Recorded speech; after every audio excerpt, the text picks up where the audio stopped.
আসন্ন ত্রয়োদশ জাতীয় সংসদ নির্বাচন ও গণভোটকে কেন্দ্র করে প্রবাসীদের পাঠানো পোস্টাল ব্যালট দেশে আসতে শুরু করেছে। এখন পর্যন্ত প্রায় 1,40,000 প্রবাসী ভোটারের ব্যালট বাংলাদেশে এসে পৌঁছেছে। শুক্রবার প্রবাসী ভোটার নিবন্ধন বিষয়ক প্রকল্প ও সিভিএসডিআই টিম লিডার সালিম আহমদ খান এ তথ্য নিশ্চিত করেছেন।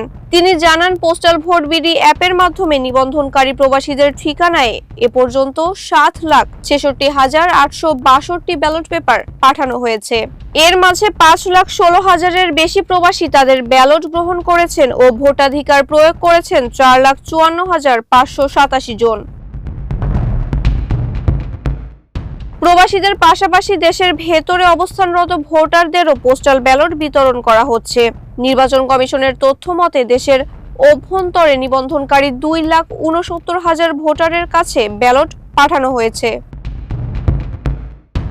এবারের জাতীয় সংসদ নির্বাচন ও গণভোটে অংশ নিতে দেশে ও বিদেশে মিলিয়ে মোট 15,33,684 জন ভোটার পোস্টাল ভোট বিডি অ্যাপের মাধ্যমে নিবন্ধন সম্পন্ন করেছেন।